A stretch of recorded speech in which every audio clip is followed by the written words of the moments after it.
Roger, you Roger, right? Yes, sir. Welcome to the Bob Rivers Show. How are you Thanks, doing? Bob. Hey, your story is fascinating, and we don't want to take too much time away from the music portion, but we want to tell the story. So, you guys were kids. How old when Sons of Thunder started to get really big? Probably 15, was the average age.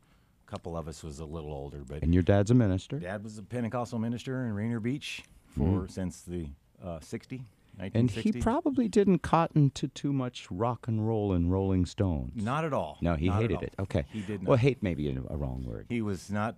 Fire and brimstone comes to mind. Right, yeah. He wasn't sympathetic toward the devil at all. Meanwhile, you're 15. I like that. Look at him go. Good morning, everyone. Very nicely put. Okay, so the story, which is fascinating, it's got to be a movie. And I don't want to give too much of the movie away, but I have to give this much of it away. You guys basically broke one of those commandments and said, we're going on tour on a gospel mission, right? Yes. And you went with the Rolling Stones and Stevie Wonder. Yeah, amazing, quick story. Yeah, it was amazing. We lied to Dad. We had been given the offer by Dorothy Norwood, who was an established black artist out of Atlanta, Georgia at the time on Savoy Records.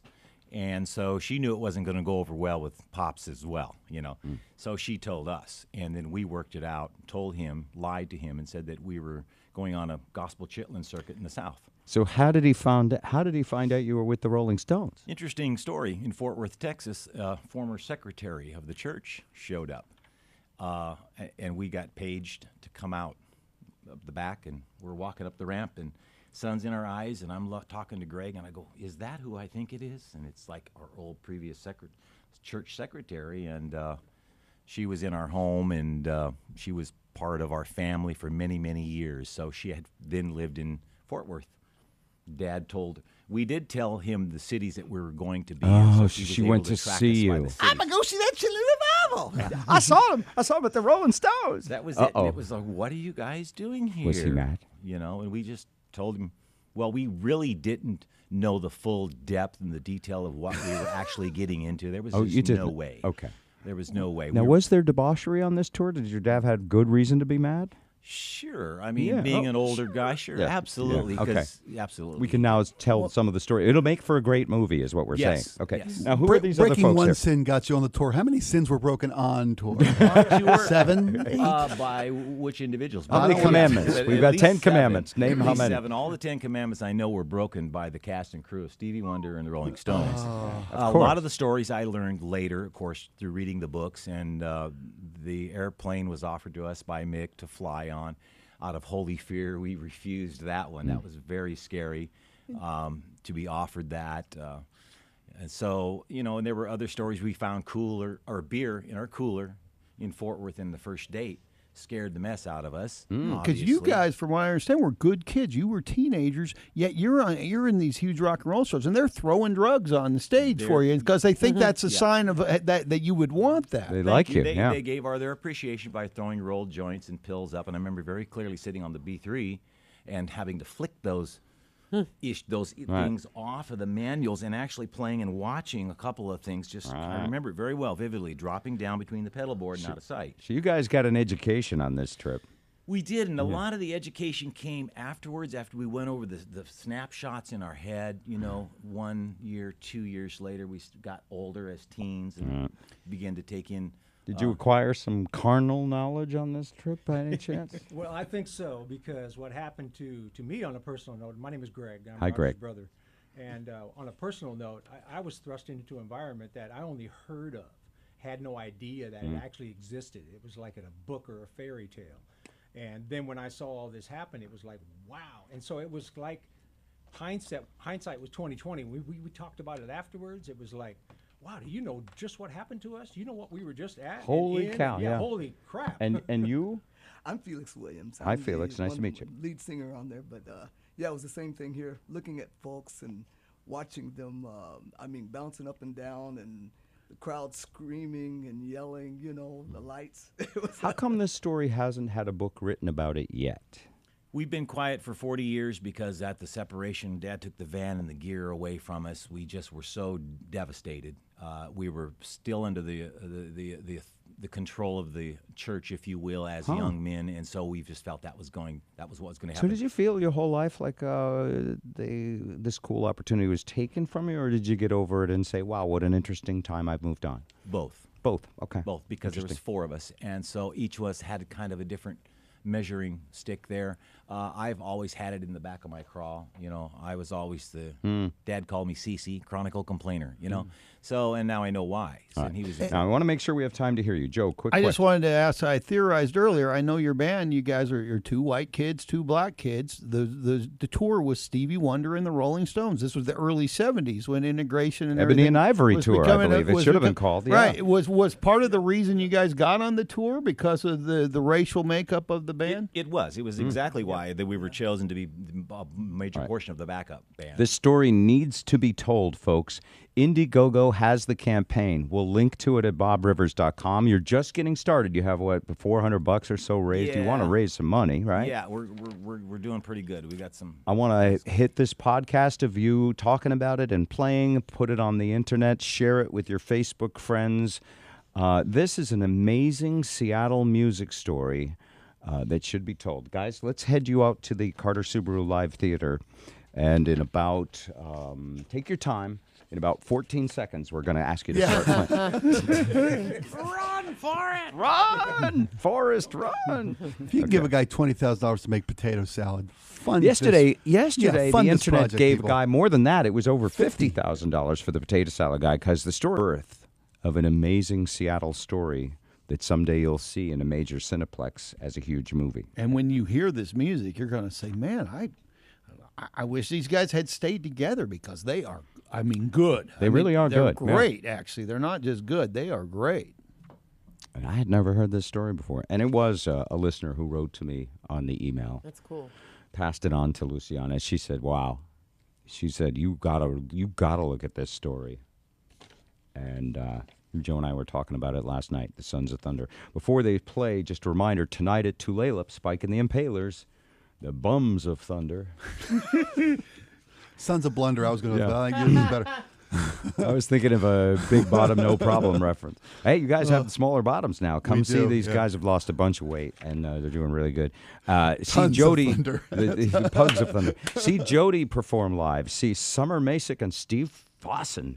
Steve, the founding member of Heart in the Rock and Roll Hall of Fame, and then Lee Oscar joining us on stage 2. We always have a party with great special guests. Tonight will be a blast. Jody's song, by the way, just so you know, Sing Along. It's a group participation song.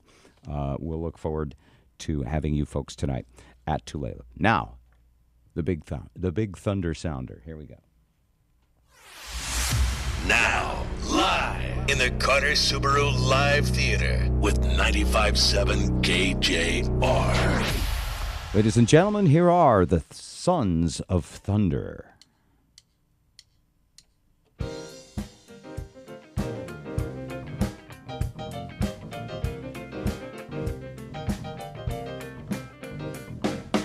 Like a ship that's tossed and driven, yeah, battered by an angry sea. When the storms of life are raging, well, the billows they are pressing down on me.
Let him have your burden now. When the weight is light so heavy, and the weight is shown upon your brow, there's a sweet relief. There's a sweet relief. There's a sweet relief. There's a sweet relief. And you know, the Lord will make a way. Yeah, the Lord will make a way. Oh yeah, the Lord will make a way. Yes, He will. The Lord will make a way. Yeah, there's a sweet relief in knowing the Lord will make a way somehow.